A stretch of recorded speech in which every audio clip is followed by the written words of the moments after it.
তার আগে প্রথমেই বলবো আমি যে শ্যাল এবং উইলের মানেটা কি, তারপর কোথায় বসে সেটা আমরা দেখবো। শ্যাল এবং উইলের মানেই হচ্ছে ফিউচার।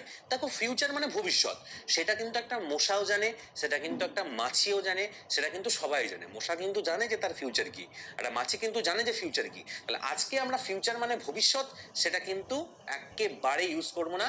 আজ থেকে আমরা জানবো যে শ্যাল এবং উইল মানে হচ্ছে ফিউচার।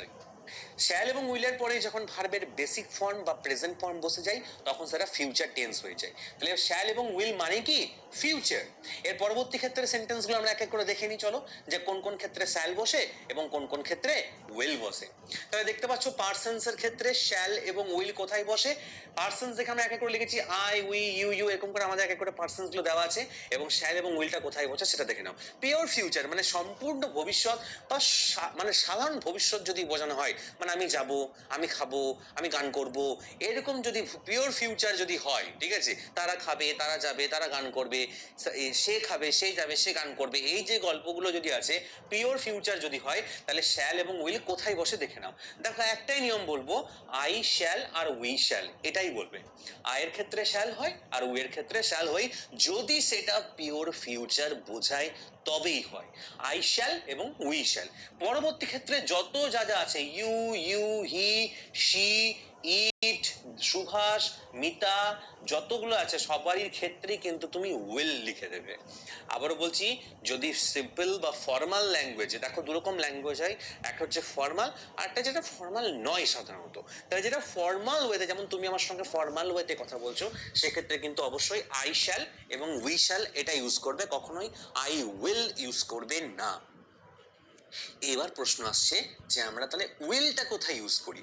দেখো এখানে এমফ্যাসিস, এমফ্যাসিস বলতে কি, এমফাসাইজ বলতে অ্যাকচুয়ালি বোঝানো হয় জোর দিয়ে কোনো কিছু বলাকে এমফাসাইজ বলা হয়।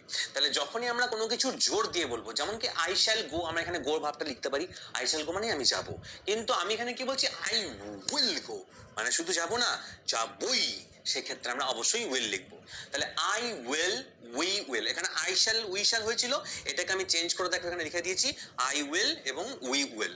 এর পরবর্তী ক্ষেত্রে যতগুলো উইল আছে, you will, he will, she will, it will, Subhash will, সেইগুলো কিন্তু সবগুলো আমি শ্যাল করে দিয়েছি। কেন শ্যাল? কারণ এখানে শি উইল কাম মানে সে আসবে, এবার শি শ্যাল কাম মানে সে আসবেই, এই জোর দিয়ে বলার ক্ষেত্রে আমরা পুরোপুরি ভাবে এই ক্ষেত্রে চেঞ্জ করে দিয়েছি। তাহলে চলো এর পরবর্তী ক্ষেত্রে দেখা যাক।